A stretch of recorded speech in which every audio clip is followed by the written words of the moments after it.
Welcome to By Lore and Lamplight. I'm Davin, storyteller and magician. Gather close, my friend.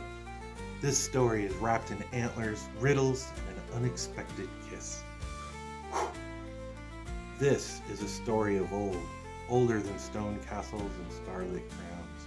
A story about what women want. This story begins with a hunt. King Arthur, yes, that King Arthur, the sword and the stone and the knights of the Round Table, was in the forest chasing a white stag. Oh, but this was not any ordinary deer.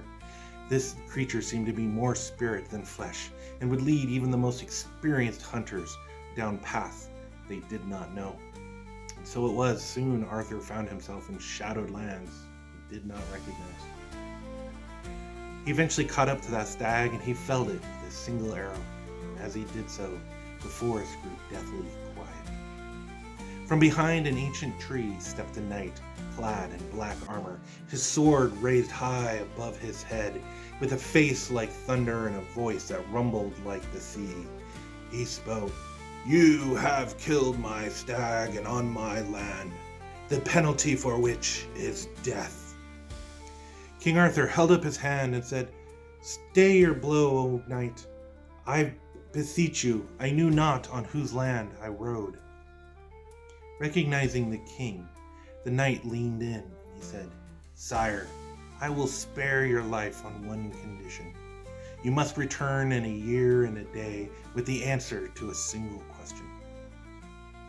Well, Arthur may have been a king above all, but even he was beholden to the laws of the lands, no matter how harsh. So he stood proud and he said, "Ask your question." And the knight spoke, "What is it that all women desire most?" And so it was asked. And so King Arthur set out far and wide, and he asked all that he came to, be they maidens, queens, washerwomen, or witches. Some said wealth, some said finery, fine clothes, and some said flattery. But none of these rang true. The year nearly gone, and doom pressed in, he still did not have his answer. With heavy hearts, King Arthur and his knights began the slow march back to that shadowed grove. And that's when they met her, Dame Regnell. She stood by a gnarled old tree. So hideous her form, the knights all looked away.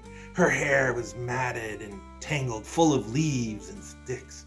Her nose was bent harsh like the beak of the hawk, and her teeth, well, let's just say the forest kept its distance. As the knights approached, she spoke, "King Arthur, I have the answer you seek, but I will give it only for a price." Well, the desperate king sat up on his saddle and said, "Name your price." "One of your knights, Sir Gawain the Golden, will agree to make me his bride." Well, Sir Gawain, worried about his lord and honorable to his morrow, agreed without hesitation. And so Ragnell told them the answer. And as Arthur stood before the Black Knight, he spoke plainly and directly. "Knight, the answer to your question, what do all women desire most, is sovereignty, the right to choose for themselves." Held by his word of honor, the knight turned, walked into the forest, and vanished. Oh, but our story doesn't end there.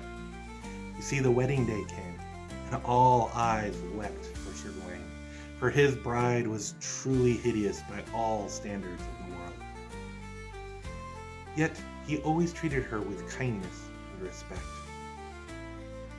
And on their wedding night, alone in their chamber, Ragnell asked Sir Gawain this question: "Husband, would you have me beautiful by day when all eyes can see me, and cursed by night for you alone? Or would you have me hideous and cursed by day, and beautiful by night for your eyes only?" Gawain thought about this for a long time. And when he finally spoke, he said, "Lady, the choice was never mine and always belonged to you. And with that, the curse was broken, and there Ragnell stood before him, radiant and beautiful both day and in the night. And so they lived on, in love and in understanding. Perhaps that is the most powerful magic. The end. I thank you for listening to my story. I hope you enjoyed it. And for those that have forgotten this story or never knew it at all, may they learn it and remember it soon, lest they find their wives and lovers hideous and grotesque, both day and night. Safe travels, my friends.